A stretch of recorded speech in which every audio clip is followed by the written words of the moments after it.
গোলাপশাহ মাজারে কেন এসেছেন আপনারা? আমার এই বাচ্চাটা এনআইসি ছিল, হওয়ার পর থেকে এনআইসি ছিল ঢাকা মেডিকেল। আইসিইউ থাকাকালীন আমি একদিন সকালে এখানে আসছি, আইসি আমি মানত করে গেছিলাম যদি আমার ছেলেটা সুস্থ বাসায় নিতে পারি তাহলে গোলাপশাহ মাজারে ফুল এবং মিষ্টি দিয়ে যাবো।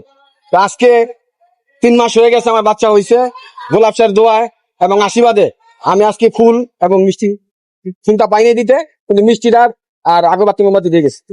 কোন জায়গা থেকে এসেছেন? আমি আইছি ডেমরা সারুলা থেকে। এখানে তো মাছ আছে জানেন কিভাবে? এইটা তো আমরা ছোটবেলা থেকে দেখতেছি, জ্ঞান হওয়ার পরে থেকে। যে কি মানত করেছিলেন একটু আবার বলো। ফুল এবং মিষ্টি। কেন? এই আমার বাচ্চাটা এনআইসিতে ছিল তখন। আপনার কাছে কি শুনতে চাই, কি হয়েছিল মনে বলেন তো বিষয়টা। বাচ্চাটা ডেলিভারি হওয়ার পরে মনে করেন ঠান্ডা ছিল, প্রচন্ড ঠান্ডা। ঠান্ডাতে মনে করেন শ্বাসকষ্ট ছিল। তা 15 থেকে 16 দিন আপনার এই এনএসএ ভর্তি আছিল।